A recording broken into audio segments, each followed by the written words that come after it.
പിതാവിൻ്റെയും പുത്രൻ്റെയും പരിശുദ്ധാത്മാവിൻ്റെയും നാമത്തിൽ ആമീൻ.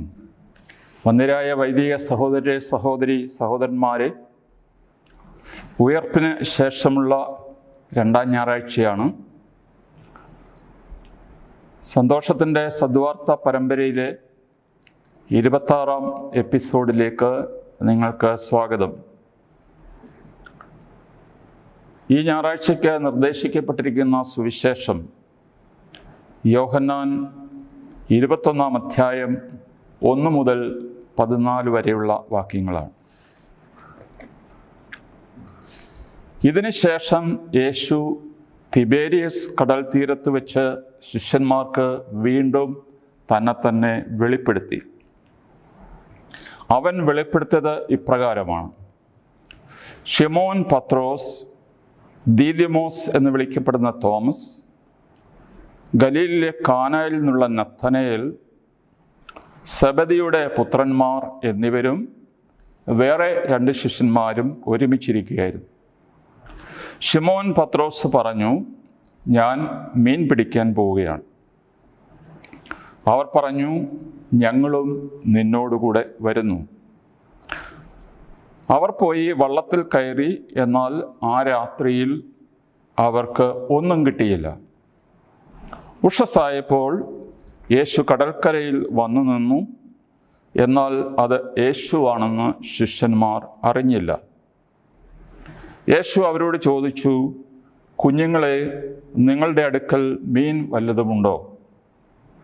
ഇല്ല എന്ന് അവർ ഉത്തരം പറഞ്ഞു. അവൻ പറഞ്ഞു, വള്ളത്തിൻ്റെ വലതുവശത്ത് വലയിടുക, അപ്പോൾ നിങ്ങൾക്ക് കിട്ടും. അവർ വലയിട്ടു. അപ്പോൾ വലയിലകപ്പെട്ട മത്സ്യത്തിൻ്റെ ആധിക്യ നിമിത്തം അത് വലിച്ചു കയറ്റാൻ അവർക്ക് കഴിഞ്ഞില്ല. യേശു സ്നേഹിച്ചിരുന്ന ശിഷ്യൻ പത്രോസിനോട് പറഞ്ഞു, അത് കർത്താവാണ് എന്ന് കേട്ടപ്പോൾ ശിമോൻ പത്രോസ് താൻ നഗ്നനായിരുന്നതുകൊണ്ട് പുറങ്കുപ്പായം എടുത്തു ധരിച്ച് കടലിലേക്ക് ചാടി. എന്നാൽ മറ്റ് ശിഷ്യന്മാർ മീൻ നിറഞ്ഞ വലയും വലിച്ചുകൊണ്ട് വള്ളത്തിൽ തന്നെ വന്നു. അവർ കരയിൽ നിന്ന് ഏകദേശം 200 മുഴത്തിലധികം അകലെ അല്ലായിരുന്നു. കരക്കിറങ്ങിയപ്പോൾ തീ കൂട്ടിയിരിക്കുന്നതും അതിൽ മീൻ വച്ചിരിക്കുന്നതും അപ്പവും അവർ കണ്ടു.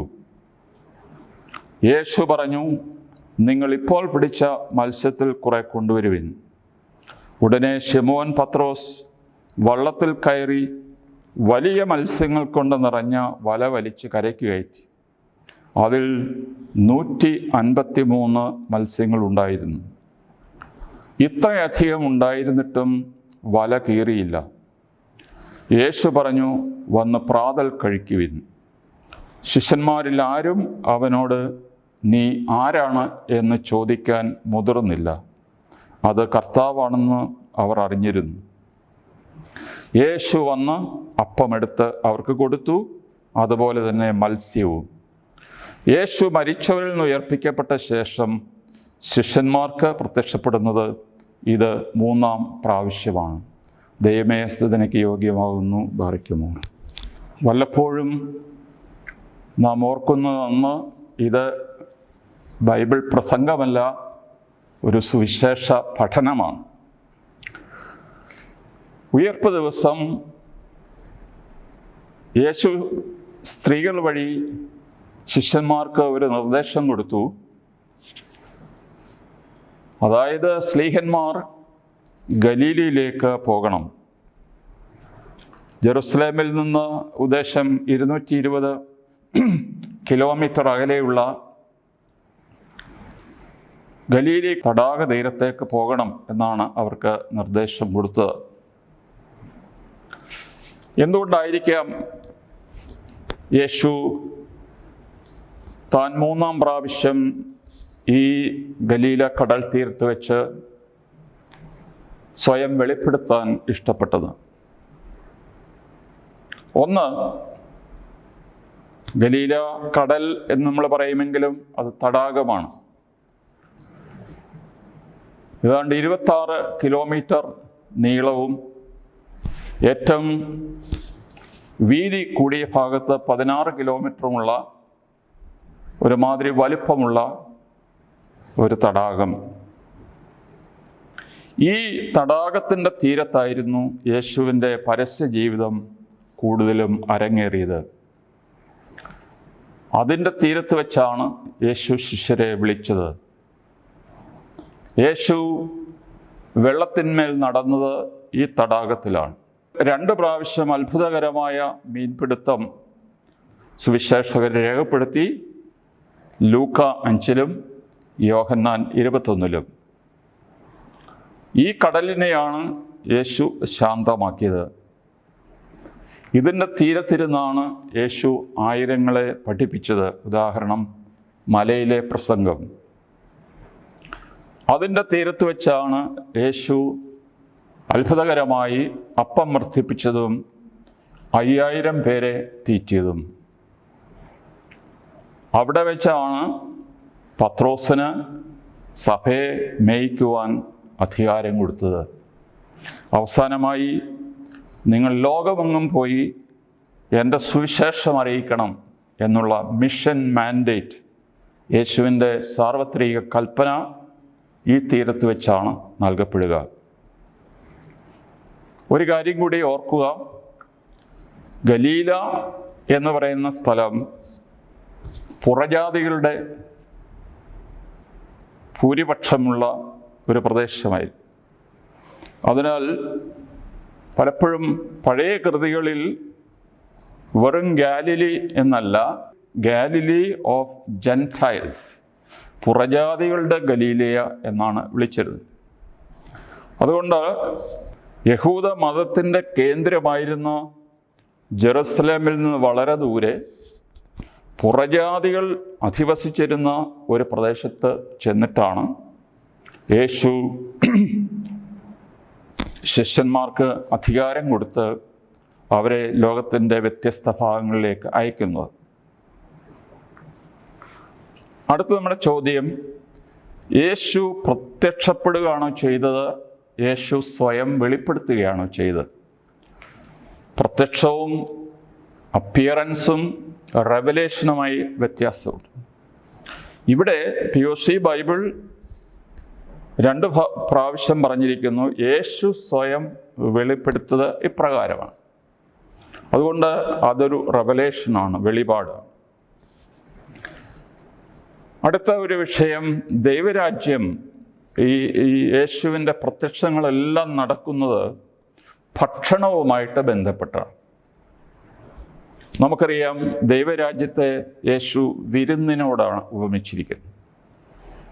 യേശു ശിഷ്യന്മാർക്ക് പ്രത്യക്ഷപ്പെട്ട ആദ്യത്തെ പ്രാവശ്യം താൻ ഭൂതമല്ല, യഥാർത്ഥ മനുഷ്യനാണെന്ന് തെളിയിക്കാൻ വേണ്ടി യേശു ചോദിച്ചു, നിങ്ങളുടെ കയ്യിൽ ഭക്ഷിക്കാൻ വല്ലതുമുണ്ടോ?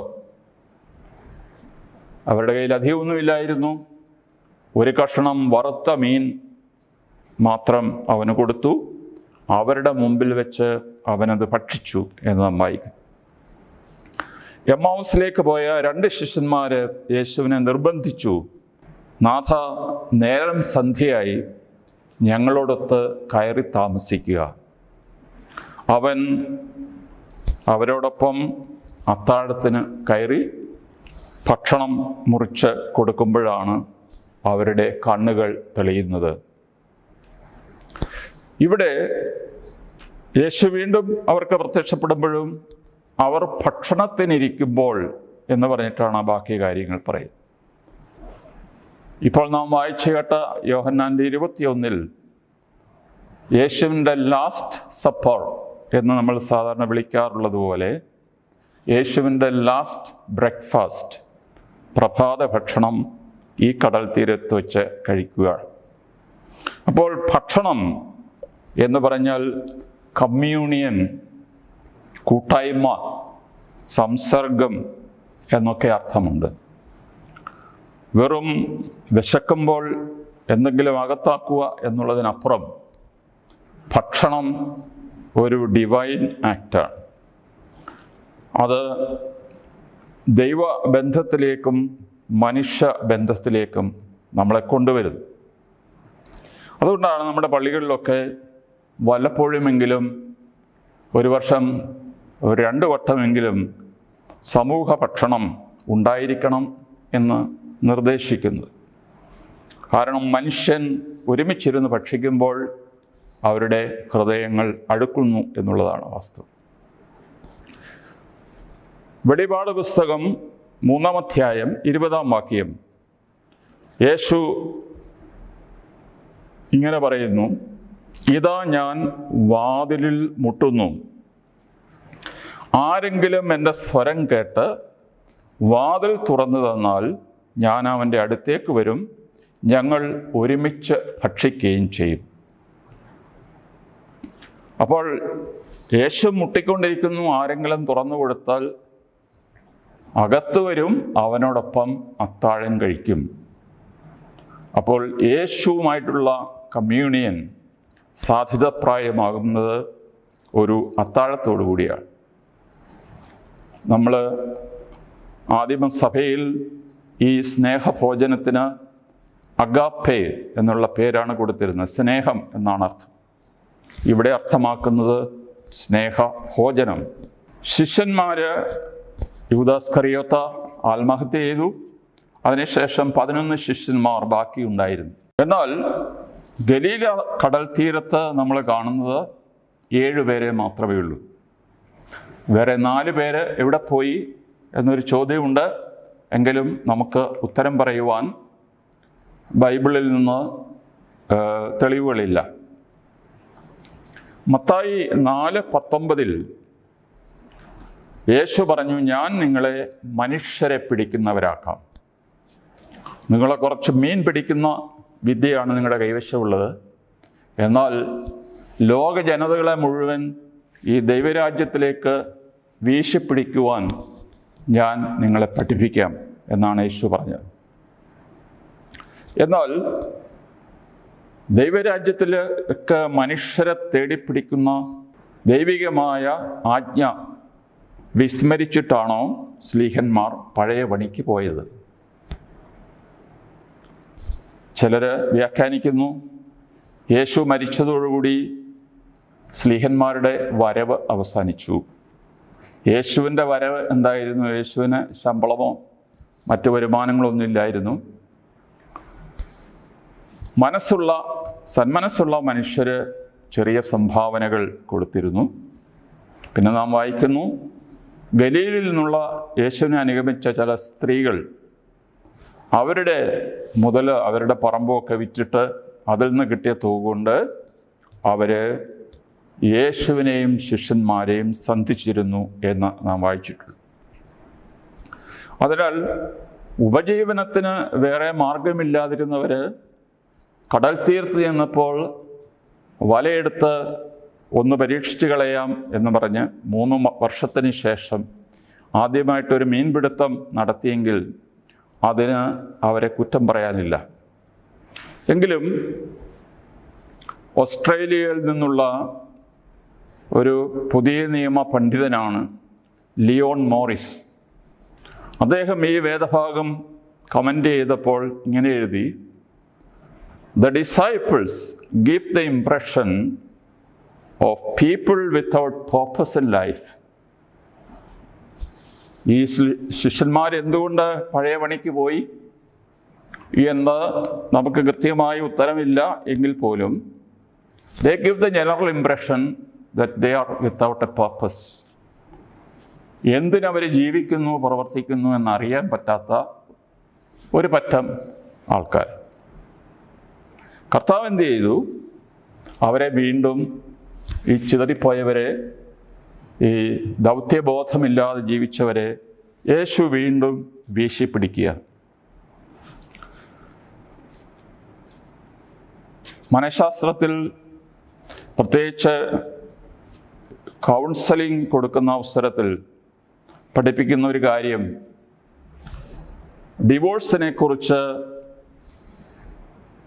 ചിന്തിക്കുന്ന കപ്പിൾസ് അവരെ കൗൺസലിംഗ് നടത്തുന്ന അവസരത്തിൽ അവരെ ഓർമ്മയിലൂടി പഴയ കാര്യങ്ങളിലേക്ക് കൊണ്ടുപോകും. ഇപ്പോൾ അവർ കീരിയും പാമ്പും എന്ന രീതിയിൽ അങ്ങോട്ടും ഇങ്ങോട്ടും ഫൈറ്റ് ചെയ്യുന്നവരാണ്. അതുകൊണ്ടാണല്ലോ അവർ പിരിയാൻ ആഗ്രഹിക്കുന്നു.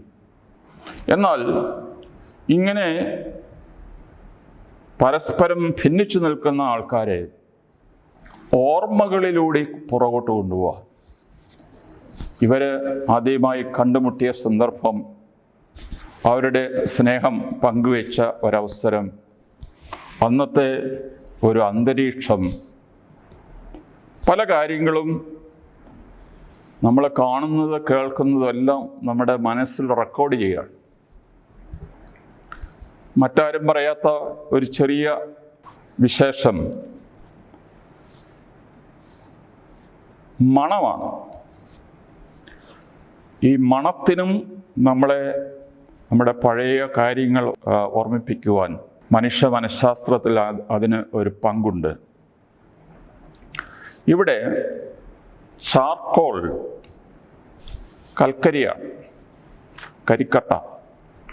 അതിൻ്റെ ഹീബ്രു വാക്ക് അന്ത്രാക്കിയ എന്നാണ്. ഈ അന്ത്രാക്കിയ എന്നുള്ള പദം 2 പ്രാവശ്യമേ സുവിശേഷത്തിൽ വരുന്നുള്ളൂ.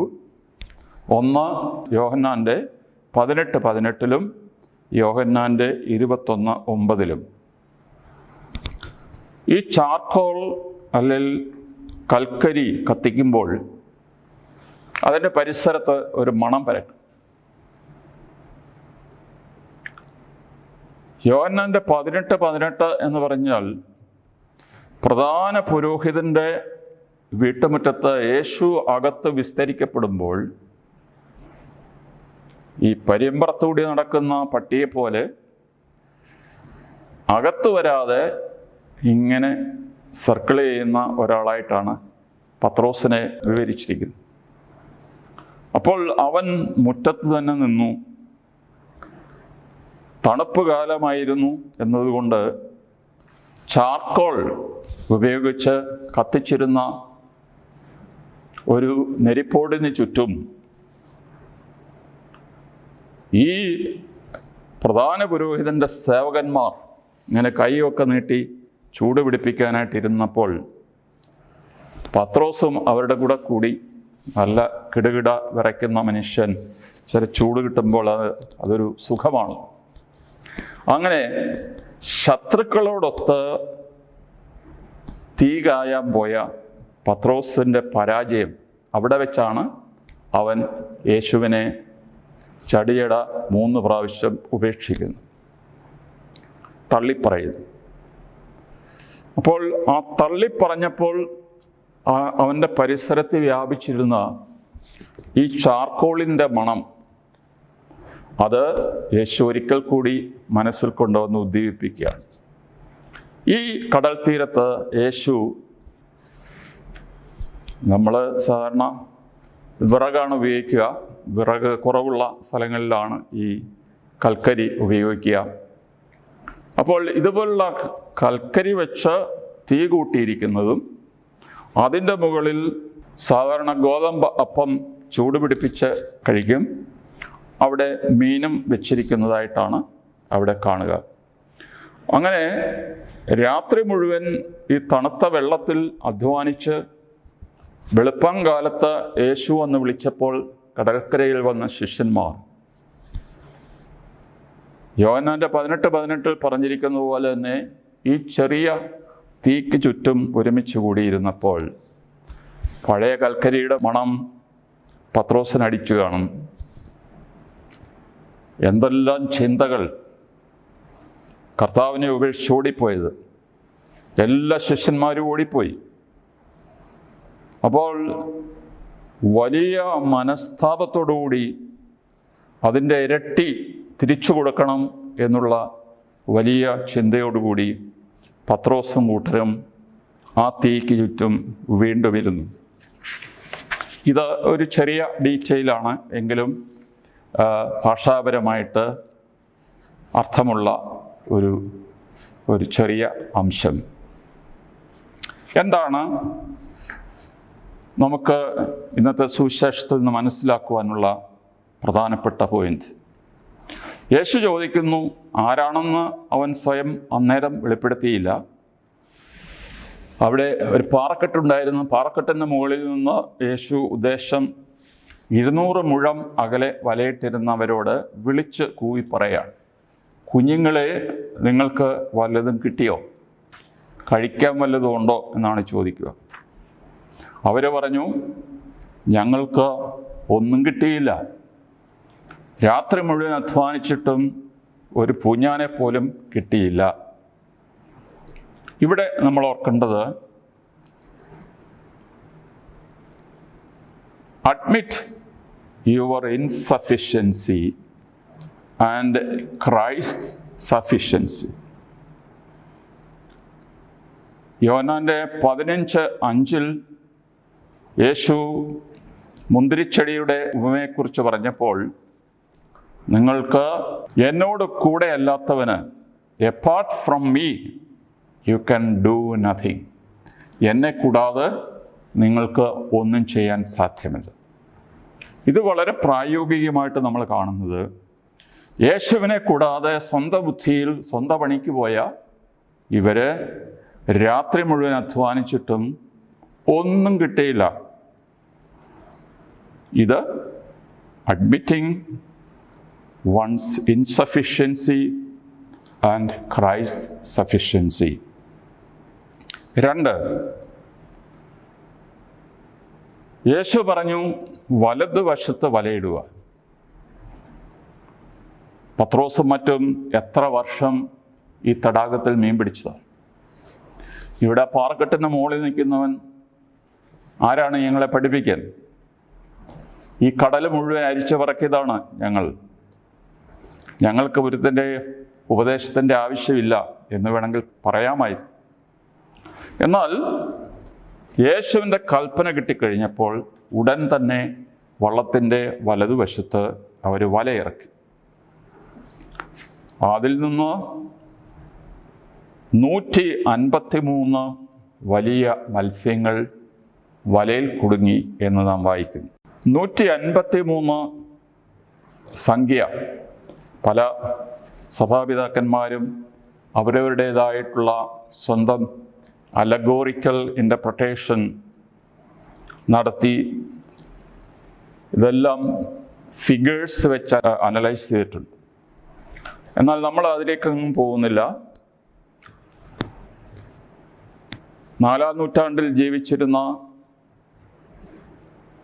ബിബ്ലിസ്റ്റ്, ബൈബിൾ പണ്ഡിതനായ ജെറോം പറയുന്നു, 153 എന്ന് പറയുന്നത് അന്ന് ഒരു കടലിൽ ഉള്ള മത്സ്യങ്ങളുടെ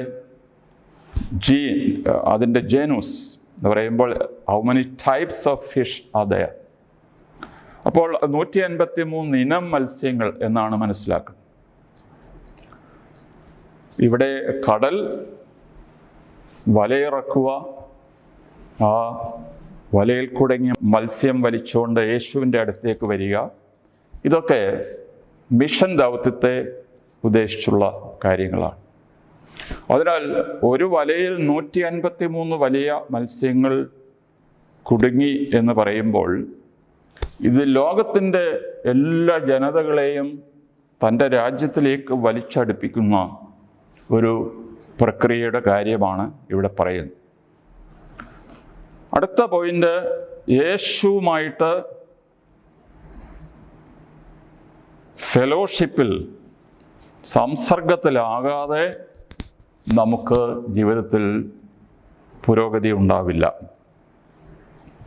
യേശു നൽകുന്ന ക്ഷമ സ്വീകരിക്കാൻ നമ്മൾ തയ്യാറാണ്. ഒരിക്കൽ 80 വയസ്സായ ഒരു കുറ്റവാളി ഉണ്ടായിരുന്നു. അയാൾ പലരെ കൊന്ന ശേഷം ജയിലിൽ ഓരോ കൊലയ്ക്കും ഇത്ര വർഷം വെച്ച്. അപ്പോൾ അദ്ദേഹത്തിൻ്റെ പ്രായം മാനിച്ചുകൊണ്ട് ആ സ്ഥലത്തെ ഗവർണർ ഒരു കൽപ്പന പുറപ്പെടുവിച്ചു. ഈ കുറ്റവാളിക്ക് 80 വയസ്സായല്ലോ, അയാളെ വെറുതെ വിട്ടേക്കാൻ പറഞ്ഞു. പക്ഷേ ഈ വയസ്സൻ പറഞ്ഞു, ഞാൻ പോകുന്നില്ല, നിങ്ങൾ എന്നെ സ്വതന്ത്രനാക്കി വിട്ടാലും ഞാൻ ജയിലിൽ നിന്ന് പോകത്തില്ല. പിന്നീട് അന്വേഷിച്ച് വന്നപ്പോഴാണ് പറഞ്ഞ്, ഞാൻ ജയിലിൽ നിന്ന് പുറത്തു പോയാൽ എനിക്ക് താമസിക്കാൻ വീടില്ല, തൊഴിലില്ല, വരുമാനമില്ല, ഇവിടെയാണെങ്കിൽ ഒരധ്വാനം കൂടാതെ എനിക്ക് 4 നേരം ഭക്ഷണം കിട്ടും, അതുകൊണ്ട് ഞാൻ പോകുന്നില്ല എന്ന് പറഞ്ഞു. അപ്പോൾ 80 വയസ്സായൊരു മനുഷ്യനെ വെറുതെ വിടാം എന്ന് ഗവർണർ പറഞ്ഞിട്ട് അയാൾ പറഞ്ഞു, എനിക്കതിൻ്റെ ആവശ്യമില്ല എന്ന് പറഞ്ഞതുപോലെ കർത്താവ് നിരുപാധികം നമ്മളോട് ക്ഷമിക്കാമെന്ന് പറഞ്ഞിട്ടും ആ ക്ഷമയുടെ ആവശ്യം എനിക്കില്ല എന്ന് വേണമെങ്കിൽ പറഞ്ഞ ഒരാൾക്ക് അത് വേണ്ടാന്ന് വെക്കാം. യേശു അവരോട് പറഞ്ഞു, കുഞ്ഞുങ്ങളെ വരിക. He invited them. Accept the hospitality. യേശു അന്ത്യത്താഴത്തിൻ്റെ മുമ്പായിട്ട് സ്ലീഹന്മാരുടെ കാല് കഴുകി. ഇതൊരു സേവനത്തിൻ്റെയും താഴ്മയുടെയും സ്വയശൂന്യവൽക്കരണത്തിൻ്റെയൊക്കെ അടയാളമായി. ഇതുപോലെ യേശു ഇവിടെ വീണ്ടും ഒരു സെർവൻ്റായിട്ട്, ദാസനായിട്ട് പ്രത്യക്ഷപ്പെടുകയാണ്. അവന് ഹോസ്റ്റാണ്, അവനാണ് നമുക്ക് ആതിഥ്യമരുളുന്നത്, അവൻ സെർവൻ്റാണ്, പാചകം ചെയ്തിട്ട് നമ്മളെ ഭക്ഷണത്തിന് വിളിക്കുകയാണ്. അപ്പോൾ he's both host and servant. ഈ യേശുവിൻ്റെ ഈ വിളി നമുക്ക് വേണമെങ്കിൽ നിരസിക്കാം. ശിമോൻ പത്രോസിനെ സംബന്ധിച്ച് യേശുവിനെ ഇത്ര ഉപദ്രവിച്ച വേറൊരു വ്യക്തിയില്ല, ഇത്ര നന്ദികേട് കാണിച്ച ഒരാളില്ല. അതിനാൽ ഒരാളുടെ പൊസിഷൻ അനുസരിച്ചാണ് പാപത്തിൻ്റെ ഗൗരവം. എല്ലാ സ്ലീഹന്മാരുടെ പട്ടികയിലും ശിമോൻ പത്രോസാണ് 1-ാം സ്ഥാനത്ത്. അവനെയാണ് യേശു സഭയുടെ അടിസ്ഥാനമായി നിശ്ചയിച്ചത്. അവനെ പാറയാക്കി മാറ്റി. ഇതെല്ലാം കഴിഞ്ഞിട്ടും ഒരു വേലക്കാരി പെണ്ണിൻ്റെ വാക്ക് കേട്ടുകൊണ്ട്, ഞാൻ അവനെ ഒരിക്കലും അറിഞ്ഞിട്ടില്ല, നീ എന്താണ് പറയുന്നത് എനിക്കറിയത്തില്ല എന്ന് പറഞ്ഞ് ആണയിട്ട് യേശുവിനെ തള്ളി പറഞ്ഞവൻ ഇപ്പോൾ അത് യേശുവാണ് എന്ന് കേട്ടപ്പോൾ താൻ നഗ്നനായിരുന്നത് കൊണ്ട് ഒരു പുറങ്കുപ്പായം എടുത്ത് കടലിലേക്ക് എടുത്തു ചാടി, ബാക്കിയുള്ളവരെല്ലാം തുഴഞ്ഞു വരുന്ന സമയത്തിന് മുമ്പ് എനിക്ക് യേശുവിൻ്റെ അടുത്ത് ചെല്ലണം എന്ന് പറഞ്ഞ് നീന്തി ആദ്യം കരയ്ക്കെത്തുകയാണ്. ഈ ലൂക്കായുടെ സുവിശേഷം 5:8 അത്ഭുതകരമായ മീൻപിടുത്തത്തിന് ശേഷം ഇങ്ങനെ രേഖപ്പെടുത്തിയിരിക്കുന്നു, ശിമോൻ പത്രോസ് ഇത് കണ്ടപ്പോൾ യേശുവിൻ്റെ കാൽക്കൽ വീണ്, കർത്താവേ, എന്നിൽ നിന്ന് അകന്നു പോകണമേ, ഞാൻ പാപിയാണ് എന്ന് പറഞ്ഞു.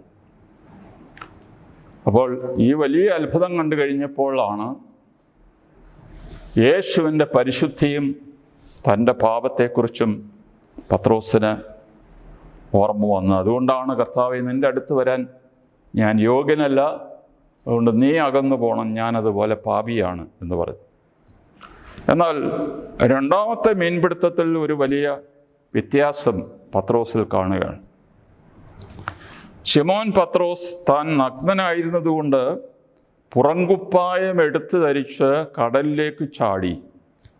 മറ്റേ ശിഷ്യന്മാർ 6 പേരും വരുന്നതിന് മുമ്പ് എനിക്ക് ആദ്യം യേശുവിൻ്റെ അടുത്ത് ചെല്ലണം എന്ന് പറഞ്ഞ്, ഈ പുറങ്കുപ്പായത്തോടു കൂടി എങ്ങനെയാണ് അവൻ നീന്തിയത് എന്ന് നമുക്ക് മനസ്സിലാകുന്നില്ല. എങ്കിലും പത്രോസ് എപ്പോഴും ഒരു എടുത്തുചാട്ടക്കാരനായിരുന്നു. ചിന്തിക്കുന്നതിന് മുമ്പ് തന്നെ ആക്ഷൻ വരികയാണ്. അപ്പോൾ ഇവൻ വലിയ കുറ്റബോധം മനസ്സിലുണ്ടായിരുന്നെങ്കിലും കുറ്റബോധം യഥാർത്ഥ പശ്ചാത്താപമായിട്ട് മാറി. കുറ്റബോധം ഡിസ്ട്രക്റ്റീവാണ്, പശ്ചാത്താപം, റിപ്പൻറ്റൻസ് രക്ഷാകരമാണ്.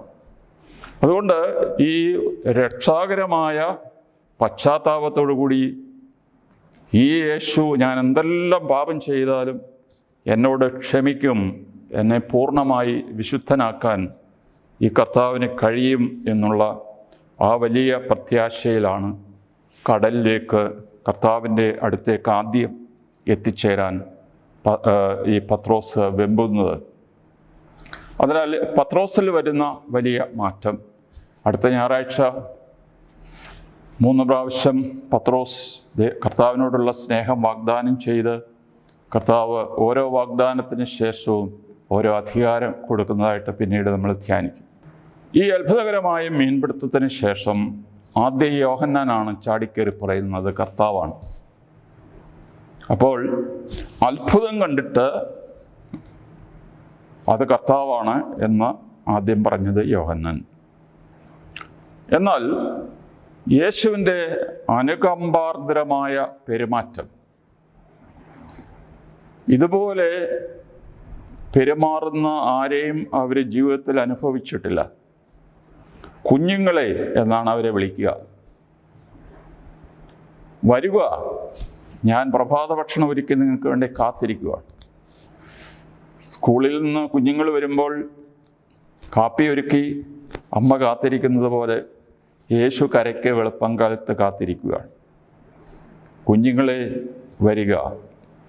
അതിനാൽ അവർക്ക് കിട്ടിയ ഒരവബോധം, ഞങ്ങളുടെ ഗുരുവിനെ ഞങ്ങൾക്ക് നഷ്ടപ്പെട്ടിട്ടില്ല. കുരിശുമരണത്തോടെ കബറടക്കത്തോടെ യേശു ഞങ്ങളിൽ നിന്ന് അപ്രത്യക്ഷനായില്ല. അവൻ ഹീസ് അലൈവ്, ഹീസ് ആക്റ്റീവ്. അതുകൊണ്ട് ഞങ്ങളെ അടിയന്തരാവസ്ഥയിൽ, നിസ്സഹായാവസ്ഥയിൽ സഹായിക്കാൻ ഈ യേശുവിന് ഇപ്പോഴും കഴിയും എന്നുള്ള വലിയ അവബോധത്തിലേക്ക് ശിഷ്യന്മാർ വരികയാണ്.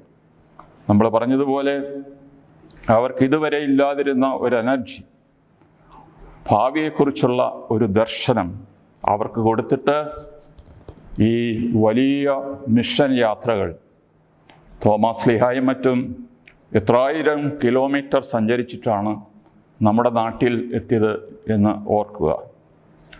എങ്ങനെ കിട്ടി ഈ വലിയ വിൽ പവർ, ഈ വലിയ എനർജി, അതുപോലെ ജീവിതത്തെക്കുറിച്ചുള്ള ഈ ദർശനം?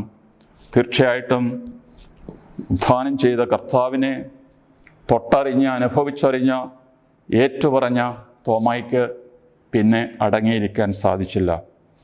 നമ്മുടെ കോവിഡ് കാരണവും മറ്റ് അനേക കാരണങ്ങൾ മൂലവും വിശ്വാസരാഹിത്യവും മൂലം ഒരുമാതിരി ചടഞ്ഞുകൂടിയിരിക്കുന്ന നമ്മുടെ സഭയെയും ഒരു പുതിയ ദർശനം നൽകി, പുതിയ തീഷ്ണത നൽകി മുമ്പോട്ട് വിടുവാൻ ഉദ്ധിതനായ കർത്താവ് നമ്മളെ സഹായിക്കട്ടെ എന്ന് പ്രാർത്ഥിക്കാം. എല്ലാവർക്കും നന്ദി. പിതാവിനും പുത്രനും പരിശുദ്ധാത്മാവിനും സ്തുതി, ആദ്യം മുതൽ എന്നേക്കും. ആമേൻ.